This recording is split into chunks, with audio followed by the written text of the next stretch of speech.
And welcome to the Pedro and Banana podcast. Yeah. You do it. You say hello. Let's do it again. Hi. Ready? I think. Well, you just say hi. You can't just say hi. An introduction. Go. Hello and welcome to the Pedro and Banana podcast. No. You're like, hello. Yeah, but you sound like you were dipped in Prozac at birth. Too much. You know? Too much. Hello and welcome to the Pedro and Banana podcast. It's like there's many versions of saying hey to somebody. Hey. Oh. Hey. Hey! I think we need to work on your opening. Really? Yeah. You want me to go again? It sounds the same now. You've sort of said it the same the past few times. Welcome. Willkommen. How are you? I'm good. What's How are happening? Yeah, you know what? I'm good. I'm actually doing a lot better. We've had a good week. We have. Explain that, Hannah. Well, this is week beginning April the 12th, dun dun dun, which in the UK is the first major date on the roadmap. See my little speech marks there. My roadmap. Yeah, my road on the roadmap out of lockdown. Which means the first few things have started to open up, so we've been able to go to the gym and go out for dinner outside. Flex my muscles. Yeah. Flex my muscles. So what did we do on April the 12th? Did both of those things. We did, yeah. We went to the gym and we went to the pub. Yay. And we had a beer and we had some food. I had a wine, you had a beer. And it was amazing. It just felt normal. It felt like relaxing. It did. It felt like the pressure was off a little bit. We were just both overexcited. That was the funniest thing. Yeah. We were both just hyper. And it's just like before any of this happened, it's almost things that you take for granted. And then this time it wasn't. It was just like, ah! I can be my new calmer self. Your new calmer self? Yeah, instead of being so irate. I've spent a lot of time on these podcasts on my soapbox screaming about my hatred for being locked in prison. Oh, okay. And I thought this was new calmer self as in like completely new calmer self. No. If you upset me again, I'm going to start getting the I didn't know if you meant like a new like this is the start of a brand new you. This is a brand new me. Wow. Spiritual. Yogi. This isn't going to last long. No. Thanks very much. Thanks for all your vote of confidence in me. Maybe I just know you well enough. No, I just feel better immediately. Yeah. Like I feel different immediately. Yeah. I mean, it's not all roses, but it's a long way better. Yeah. And there are lots of people that we've met who are obviously still scared of going outside, still very fragile. They really are. Yeah, fragile about the world. I thought everyone would be a bit more like us, like obviously really wanting to get back out there, but I'm like, let me in, let me out, let me on a plane, let me on a train, let me in the car, let me go there, let me go here, let me go everywhere. I thought everyone was thinking like us, and obviously so they're did not. I. No, they're not. No, there's an awful lot of people who are actually very scared of doing anything. And actually using the word, oh, that's a bit scary, or I'm a bit scared to go and do that. That yeah. Coming out of a few different people's mouths, actually. Different ages.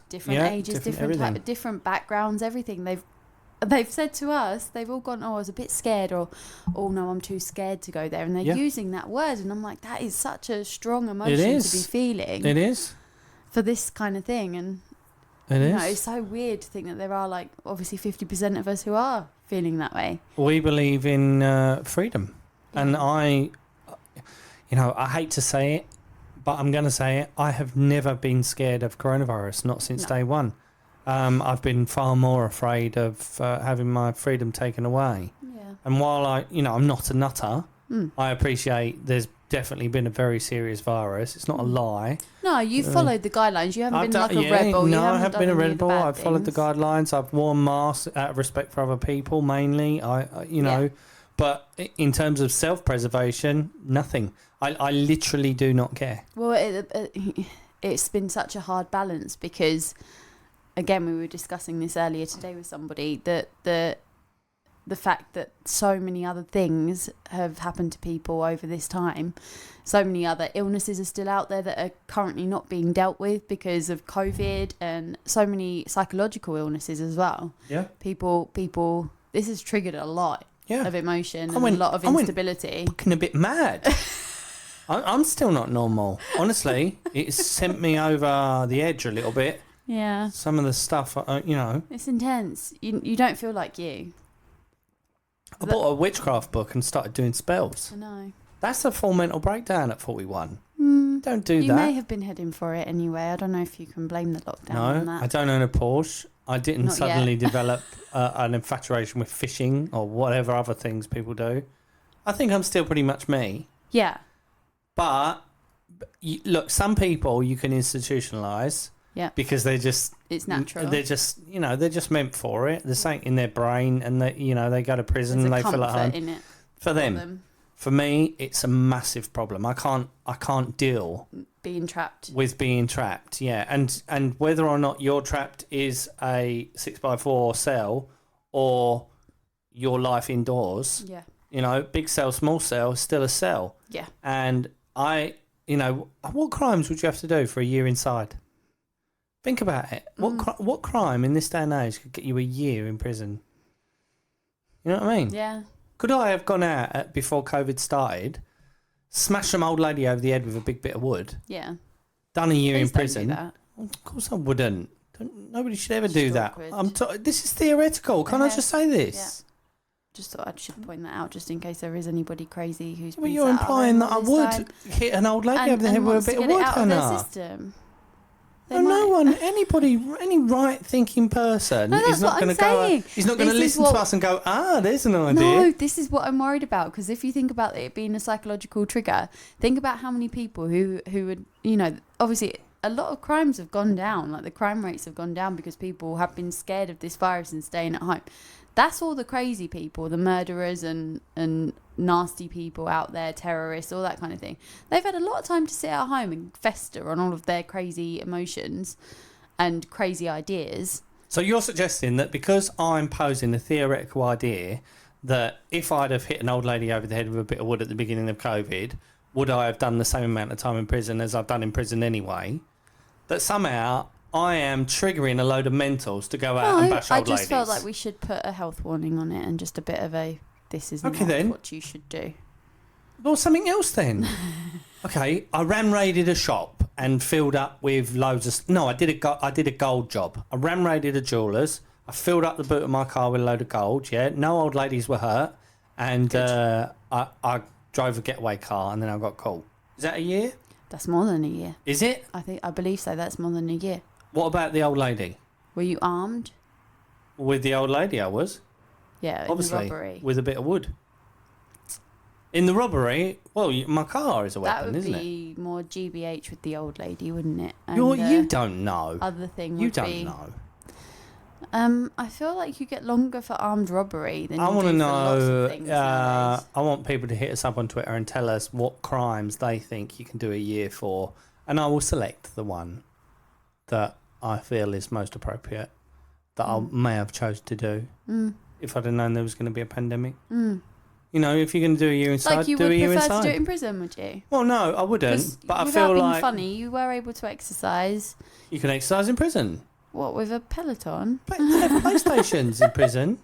Not with a Peloton. You could they have a yard workout. Yeah. What about all the walks? We went on walks to go somewhere different and walk for quite a long time to see other things. In prison, all right. It would just be the little yard outside. What other stuff could I have done with the year then? What could I have done with the year as an alternate? Well, we was in Bali when it started. That's my biggest thing is that I'm like, damn, we should have stayed in Bali. God, we should have stayed in Bali. If we'd have stayed there, think about this. If we'd have stayed there an extra week, chances are we wouldn't have been flying home. No. We wouldn't have been able to. We would have been stuck there. Do you know what? So that hut that we were talking about when we were out there going, we could get a hut. But when you got children, you can't possibly do that. You've got to support your kids and take them out and do things. So all this prison stuff I'm talking about is purely theoretical. Yeah, exactly. But of course, anything I say, you're going to find a way to shit on it, aren't you? If you want to go to prison, you can. I don't want to go to prison. I was just purely throwing out a theory, and now all of a sudden you go do it. I'm very supportive. But please don't hurt any old ladies in the process. I'd really appreciate that. I'm not going to hurt anybody. Okay, I'm a pacifist. Okay, I can support you if you're in prison for a good reason. Like not what? for an What's a aggressive good way. reason to be in prison? Like Robin Hood. Robin Stealing from the Hood? stealing from the poor, stealing from the rich and giving to the poor. Like nice things.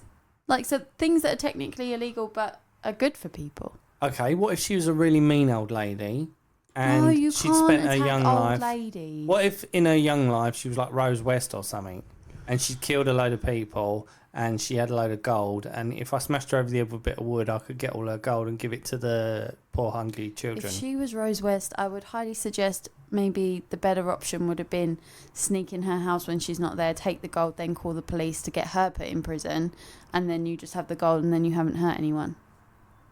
So if you met the real Rose West, you wouldn't hit her over the head with a bit of wood then? I would run as far away as possible and not even care about look the at gold.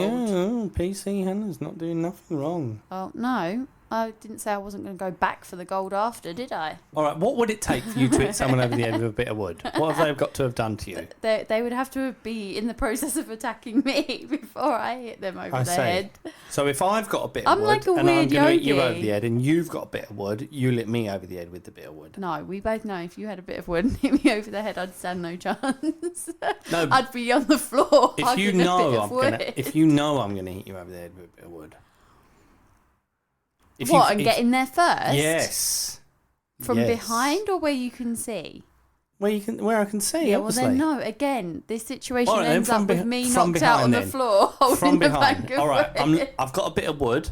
You've got a bit of wood. I'm looking for you, but I can't find you. Yeah? You're behind me. You've got a chance. You can smash me over the head with a bit of wood, and then I won't hit you on the head with a bit of wood. Would you hit me on the head with a bit of wood? I don't think I would. Unless you've done something really, really awful and I really I'm going to hated you. bash your brains in with a bit of wood. You know I this feel is like coming. I'd want to run.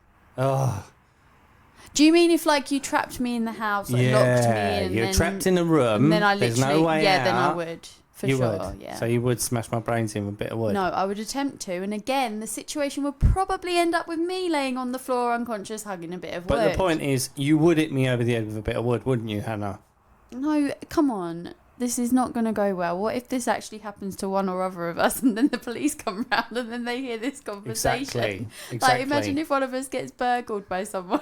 I want this permanently It'll put in be- record. This one's here. Yeah. We Yeah, could I both want a be permanent record of this. incriminating ourselves right now. You're incriminating yourself. But- I would but- never hurt anybody. No, but what if it was... No, but I wouldn't hurt you. So You've what already if... said you would hit me over the No. head with a bit of wood. Everyone just would heard hit you me say. over the head with a bit of wood No, in that I would scenario. never touch you. Of course I wouldn't. So you'd just sit in a house that I've locked you in? Yeah, of course. What, I'm going to hit you over the head with a bit of wood? That'd be ridiculous. You would. To Oh. save yourself, you would. If you thought I was going to kill you Mm. and you're locked in a room and you know that I'm going to smash your brains with a plank of wood, you would totally knock me out to save yourself. Hannah, where's all this violence coming from in You? All of this violence is coming from you. We're getting off track again. Let's go back to what we're This here is for. our life Right, in today, general. we have a lot of author friends on Twitter. We do. We support the author community. We believe in the success of writers. We like to And read and we like to We love listen. to read. Yeah, We love to read. We do. We buy books of people we do. who are on Twitter who recommend their stuff so we can read it. And we've been very successful doing that. We've read some really great stuff. Yeah. Today, we are going to phone a gentleman called Tyler, who is a US veteran. Yep. And is now a poet. I think Yeah. as an avenue for his experiences. Mm-hmm. Obviously, probably quite harsh. Now, I don't know a great deal about his background, Hmm. so we're going to call him and ask him. Yeah, He's in the let's find out. States. We're in sunny Essex, and we're going to see how it goes. Yeah. Let's give it a shoot. A what? Shot. Okay, good. Yeah, Because not that a- was a not a was a shit. mix of all the vowels. Let's give it a there. shit. See what happens. I've got the squeakiest chair. That's America. That's freaking America.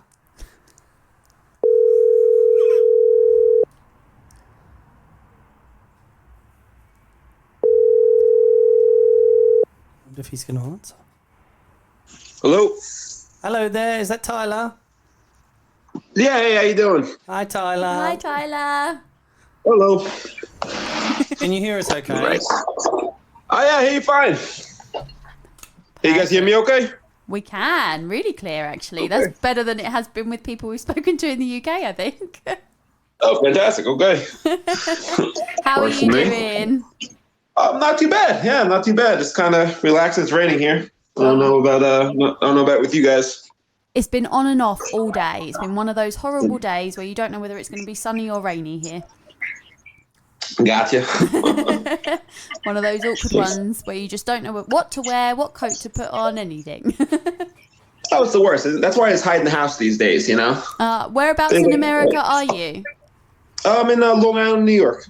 Oh, wow. Cool. Do you like it there? It's okay. It's a little crowded for my taste, but it's not too bad. It's fun stuff to do. I'm near the water. I like that. Have you always been there? I have, yeah. Well, I grew up here, and I left for the Army when I was 17. Mm-hmm. So I was in the Army for 4 years, and I traveled around a bit then. But since I left the Army, I've been right back to where I grew up. Wow. So where did you travel with the Army?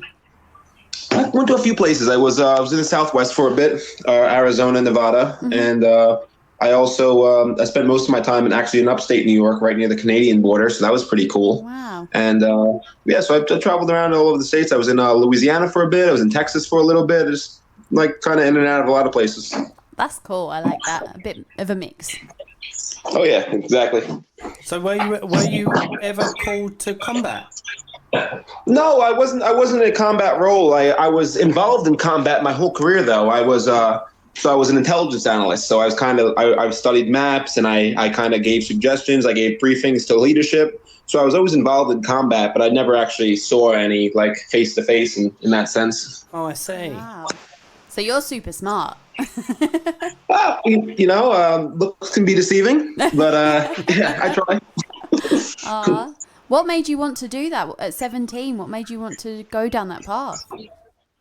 Well, I don't know. I knew a lot of people who were getting out of college with college debts and whatnot, and they still couldn't get jobs, and so that kind of scared me a little bit. And I didn't really know what I wanted to study, so I figured if people who went to college with like an idea in mind and still couldn't get jobs, I would be just completely lost, Yeah. So I have a few people who joined the military in my family, and they all had nothing but nice things to say about it.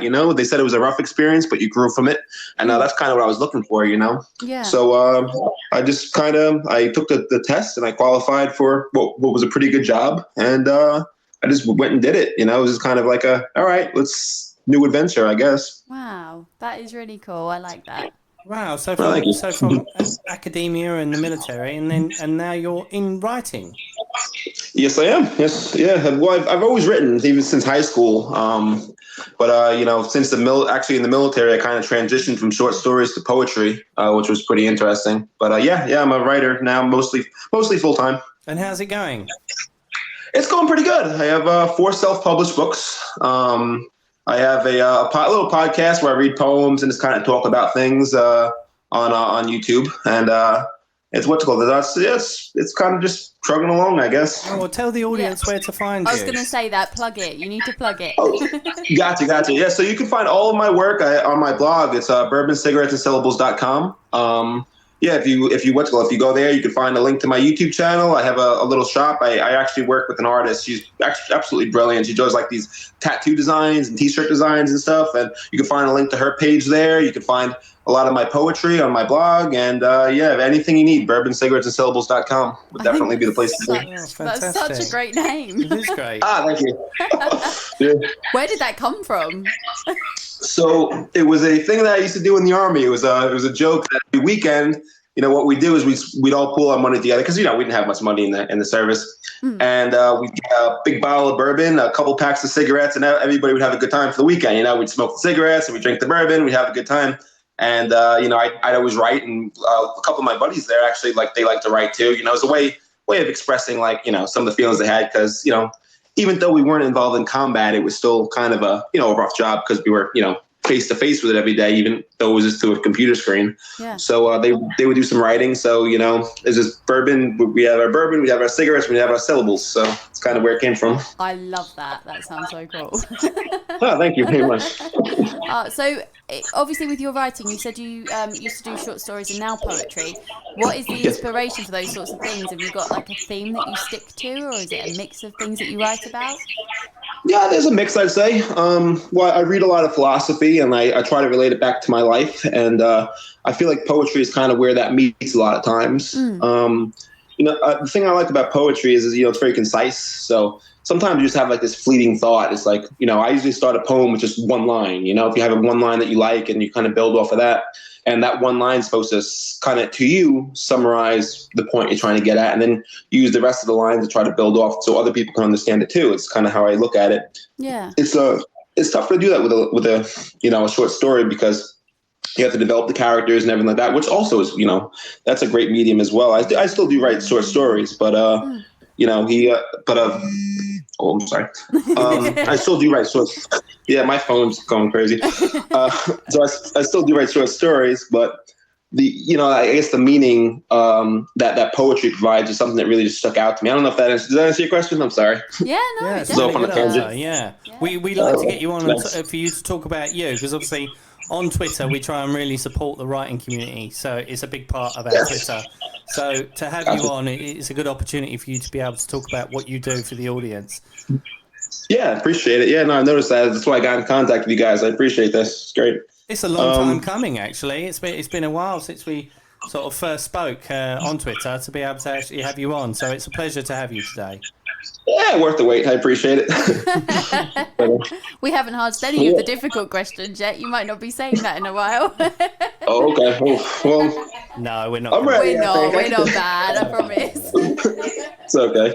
A good question to ask you, though, on a personal level, is how is life for you day to day now? Because obviously, you probably don't know, but in the UK, we've only just been partially freed from lockdown. We've spent nearly a year stuck in our houses. Gotcha. So, yeah, how's your life?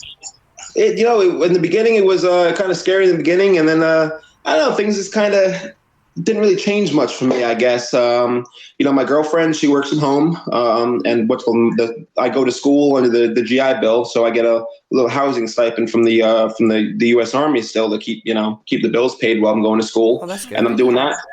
Yeah, it's great. It's great. Yeah, it gives me time to write too, which is fantastic. So I do that from home as well, and I have a part-time job at a liquor store. So really, the only time I'm really noticing that there's any kind of COVID at all is when I'm at the liquor store, because then I see people come in, they talk about it, they're wearing masks still. So I guess other than that, it really hasn't been much of a change for me. I was definitely one of the lucky ones. Yeah. What about day-to-day things like going to stores to buy things, going out to eat? Can you still do those things? Oh yeah, no, definitely. Yeah, we can. We just got to wear a mask, and if you're at a restaurant, when you sit down, you can take your mask off. So that's quite nice. So is it different? Is it different where you guys are, or I thought it was pretty much the same. It's only literally just changed this Monday. So since Monday, we're allowed to eat in a restaurant if they have alfresco dining, so outside only. We haven't been in a restaurant. I don't know what your perception is of England, but it's not the warmest place in the world. Sure. I got you. So nobody really wants to sit outside and drink anyway. So shows you how ignorant I am. Yeah, I'm here complaining about the mask. You guys have it even worse. I'm sorry to hear that. That's terrible. We definitely have the masks. We've only just been allowed to start eating outside at a restaurant, not inside. Hairdressers and barbers have only just opened up here on Monday, so we've got a lot of people walking around with awful haircuts. All those kinds of things. It's just so weird. Clothes shops have only just opened. Okay. So it's very, very odd here. Wow. And it's been like that since March, since last March? Not as strict as this, because we've dipped in and out of lockdowns effectively, so it's been on and off. We had a little bit of a reprieve in the summer, where they did just start letting us go into a restaurant, but in groups of 6. Randomly. But, yeah, so it literally just lasted for a little bit of the summer. And then okay. and then we went straight back into effectively another lockdown pretty much, and then another one after that, and then this last one was from Christmas pretty much a full on, that's it, you're not doing anything. Jeez. Yeah, it hasn't been that bad here. I'm quite fortunate. Yeah. But in some of the southern states, people aren't really wearing masks anymore. It's just the rates are so low there. So I mean, hopefully, across the globe we're coming out of this. That'd be quite nice. Yeah. Well, in fact, they're looking at a traffic light system in the UK for us to be able to travel abroad. And one of the countries supposedly on the green list is going to be the US because of how quickly you've rolled out the vaccine. Sure. Oh yeah, that'd be good. Yeah. We can't wait. We can't wait. Yeah. We've been trapped in for long enough. We are desperate to get out. Yeah. I see. I'm lucky. I'm a homebody, but even me, I want to be antisocial on my own terms, not on anybody else's terms. So that is completely fair enough. You don't want anyone to tell you what to do. You're allowed to do it in your own time. Exactly. Yeah. I mean, I never want to go outside until you tell me I can't. And then I desperately want to go outside for some reason. Yes. Exactly like us. You just want to rebel against it all. So let's come back to your poetry. What do you think are the most reoccurring themes in what you write? Well, a lot of times loss. That's something a lot of soldiers go through. You meet people in the service. They, whether a lot of times it's not even just in combat, it's just soldiers doing stupid stuff, car accidents. I know a guy who drowned, a guy who killed himself. I mean, yeah. So I mean, and then there's combat too, which you meet people, because you meet people from the infantry units or the any kind of line units who actually see combat, and sometimes people don't come back. And then when I left the Army, actually, my father, just passed away, 53 from a heart attack. Wow. So so I had a few months there where it was a rapid change in my life, where a few people I knew in the service died, and then I left the Army, and that was a big change. And then my father passed away 4 months later. So it was around that time when actually I wrote 2 of my books in that time period, and those 2 really kind of focus on loss and try to find meaning in the suffering that you kind of get out of that loss, I suppose, would be the best way of saying it.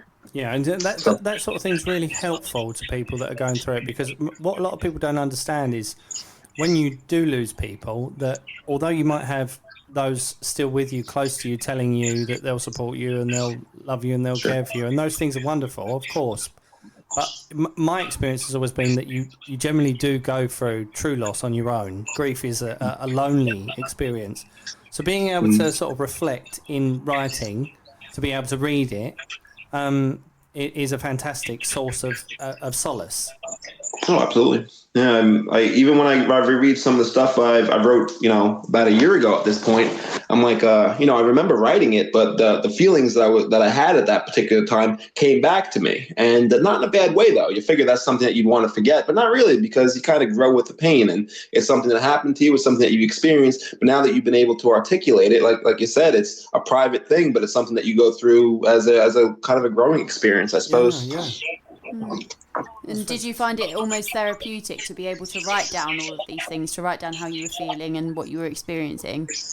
Oh, most definitely. And then, even more therapeutic was, like I said, reading them later, maybe not a year later, but a couple months later, because, you really, you got it out, and you've articulated it now in a way that makes you understand it in a better way. So yeah, the whole process is extremely therapeutic. I always tell everybody going through any kind of trouble, write it down, and then put it away and go back to it later and see if it helped you at all. Yeah. Well, it's great because in some ways you can reflect upon it and almost look to see how far you've come, as well as, in your emotions and how you feel about a situation.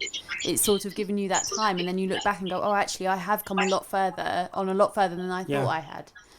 Most definitely. Absolutely. Yeah. No, it's huge. It's huge, And how does it make you feel when you get a reaction from someone that's read your work and that they can identify and connect with what you've written?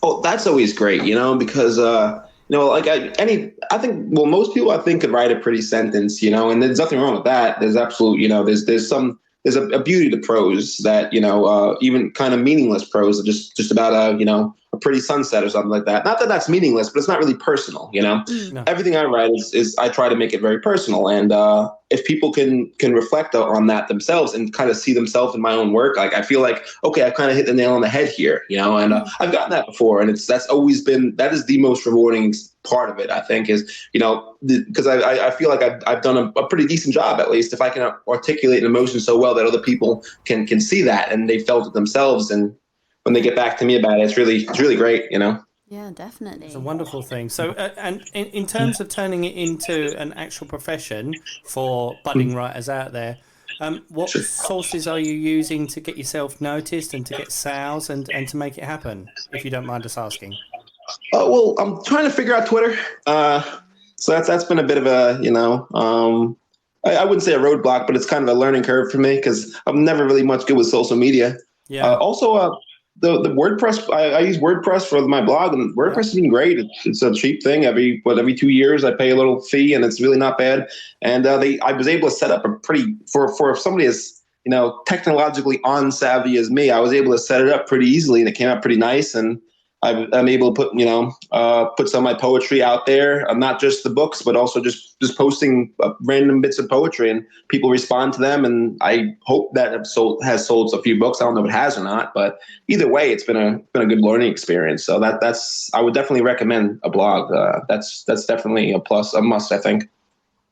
Definitely. I think I read more of those nowadays than a lot of things. I think I'm exactly the same, and I'm not particularly good with social media, and if I can, I do avoid it.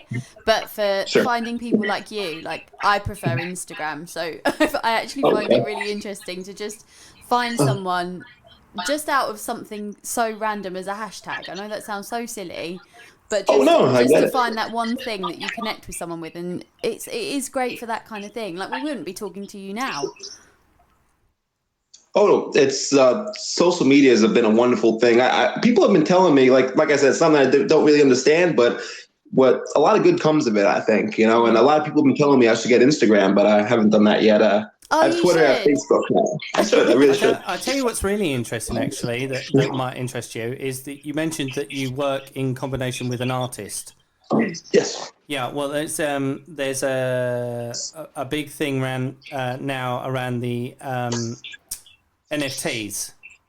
You know, creating those non-fungible tokens, the digital artwork. Okay. Have you seen that? It's sounding vaguely familiar. I'm sure if I talk to her about it, she'd understand, but that's not really it's creating digital artwork. But what's really interesting about it is that people can add in like excerpts of their poetry or even haikus into the artwork itself, and then make a digital form of it, that it becomes a one-off piece of art, effectively, and then they can sell it online. But there's a guy on Twitter you should look up. He's called the Dirt God. And he does loads of this digital artwork, including wording and everything else. But he sells books of the art, and he sells merchandise like T-shirts and everything else, as well as the art itself. And I know he does very well off the back of selling the books and the artwork for those that maybe can't afford to buy pieces of art itself. So that's a really interesting way of sort of diversifying what you do and getting the poetry out there. In terms of format, and it also gives you a good income stream from the work, doesn't it? I suppose anything's an avenue. Oh, definitely, yeah. These are called NFTs. Yeah, Did I get that right? NFTs, yeah. I think it's non-fungible tokens. Great. It's basically using blockchain technology like cryptocurrency to create artwork one-offs, but in digital format, and it's exploding around the world at the moment. I mean, some of the pieces. Yeah, that's interesting. The I can't remember the guy who started Twitter. Is it Jack Dorsey or something like that? His name? Yeah, Jack Dorsey. Yeah. Yeah. His first tweet was sold as an NFT for something like $2.6 million.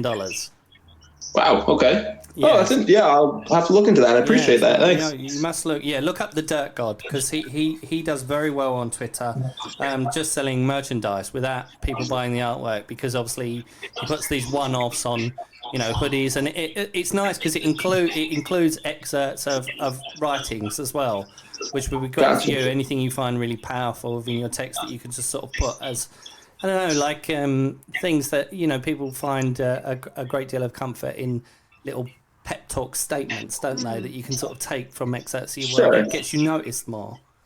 Yeah, it's kind of funny. Actually, so I wrote a book when I was the first book I ever really completed. It's not out yet.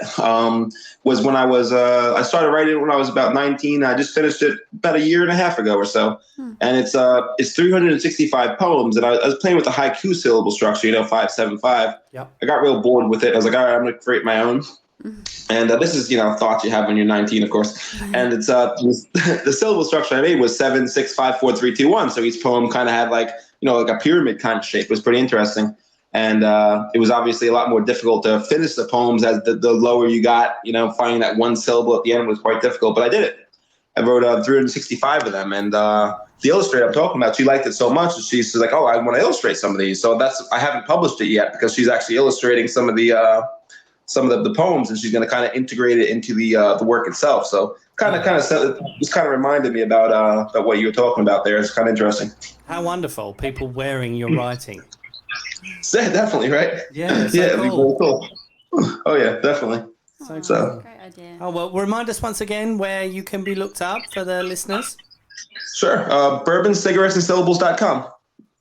Yeah, you could definitely look me, or Twitter is my Twitter handle is at BN and cigarettes, and either of those places you can definitely find me, comment, see my YouTube clips, or read any of my work. There you go. And you're going to get Instagram soon too. I will get Instagram. Yes, thank you. Right. Oh, Tyler, thank you so much for coming on. We really appreciate it, and we wish you every success in the future. Definitely. Beautiful. I appreciate the conversation. Thanks. If we're ever in your neck of the woods, we're going to come find you. Oh yeah, you guys sleep on my couch. Yes. It sounded a bit stalky, Hannah. Did it? Sounded I'm a bit sorry. stalky, That sounds yeah. stalky. This man's trying to live his life. No, You're that's going to okay. come find That's him, all are you? Yeah, watch your back, Tyler. I'm so sorry if it sounded like that. I'm a little afraid, but it's okay. Okay, cool. Oh well, lovely speaking to you, Tyler. Yes, you too. Have a good one, guys. Enjoy Enjoy your it, day. right? Okay. Thank you. Goodbye now. Bye now. Bye. Hannah, Yes. we just phoned America. I know. It's amazing. That means that we are international.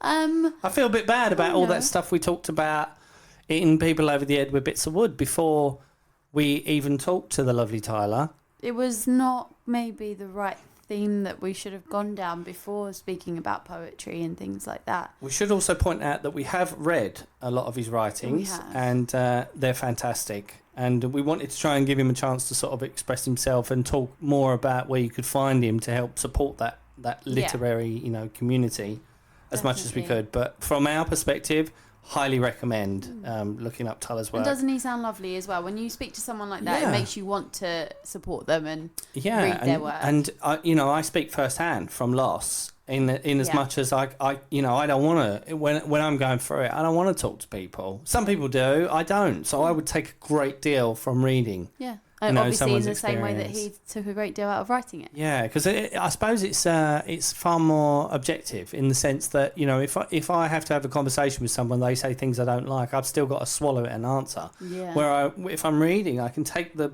bits that work for me out of it, and I can leave the bits that don't behind. And I'm not offending anybody. No. I don't feel awkward in the meantime. So dealing with loss and being able to take solace from someone else's writing is a wonderful thing. Yeah. And there's definitely. so much to be gained from the literary community and all the effort. I mean, look at this guy. He's gone out, he's worked hard in his life, and now he's looking at making a career from being a full-time writer. And I can't think of anything more productive and promising than doing such a thing. It's a real risk. It's a crazy ride, and he's doing it. God bless him. It's brilliant. And you can hear the enthusiasm too, which is lovely. Yeah. Not many people are enthusiastic about what they do nowadays, so No, it's they're really nice not. to hear that. No, it is wonderful. Yeah. However, on a side note, pretty bitter about the fact that he's been able to do pretty much what he wanted, and we've been locked in prison.